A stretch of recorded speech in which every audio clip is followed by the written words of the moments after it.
तो वहीं हाल ही में बीजेपी ने केंद्रीय पार्लियामेंट्री बोर्ड और चुनाव समिति के पूर्व मंत्री सत्यनारायण जटिया को शामिल किया है और सत्यनारायण जटिया सोमवार को भोपाल पहुंचे और तमाम नेताओं से उन्होंने मुलाकात की। इस दौरान जब हमारे भोपाल संवाददाता ने पूर्व मंत्री सत्यनारायण जटिया से बातचीत की तो सुनिए इस बातचीत के दौरान उन्होंने क्या कुछ कहा।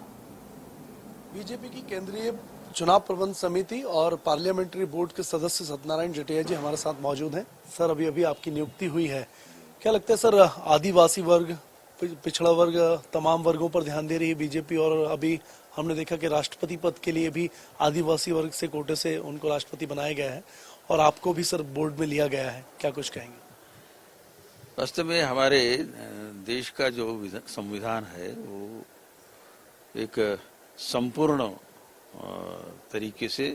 विकास की ओर करता है और उसमें उसके प्रियम्बल में बहुत प्रारंभिक तौर पर कह दिया गया कि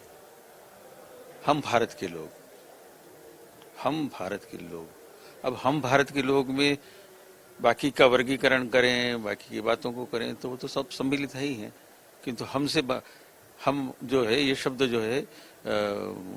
बहुवाचक शब्द है और उस दृष्टि से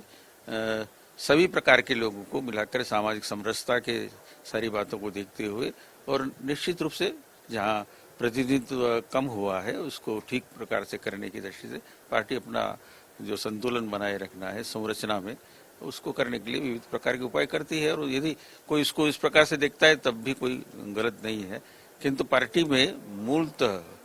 मूलतः सामाजिक समरसता यह एक बहुत बड़ा विषय है और उसको बनाए रखने के लिए पार्टी काम करती है। सर, अभी बोर्ड का गठन जब हुआ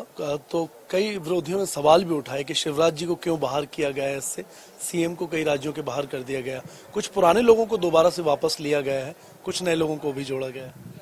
किसी को कोई बाहर नहीं करता है, सभी पार्टी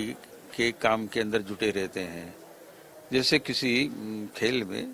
और अलग अलग पोजीशंस पर लोगों को खड़ा करके खेल को जीतने की योजना बनाई जाती है, उसी प्रकार से यह रणनीति है कि पार्टी की विजय करने के लिए कहाँ किसको स्थापित करना है और कहाँ अधिकतम उसका लाभ लेना है, इस दृष्टि से पार्टी अपना निर्णय करती है और इसीलिए आज ये जो रचना बनी है उसी संदर्भ में बनी है। सर, 2018 के चुनाव की बात करें, क्योंकि चुनाव की अहम जिम्मेदारी अब आपको मिली है, मध्य प्रदेश में सत्ता से चूक गई थी बीजेपी, क्या कमियां रह गई थी और कैसे सर अब ज्यादा वक्त नहीं बचा है तो कैसे तैयारी करेगी? निश्चित रूप से कमियों की भी समीक्षा हो रही है और कमी की पूर्ति करना, समय रहते करना, उस दृष्टि से पार्टी का जो श्रेष्ठी वर्ग है, हमारा जो पार्टी का कोर ग्रुप है, उसको उस पर गंभीरता से विचार कर रहा है और मुझे पूरा विश्वास है कि हम मध्य प्रदेश में भी पूर्ण विजय प्राप्त करने के लिए सभी जो आवश्यक उपाय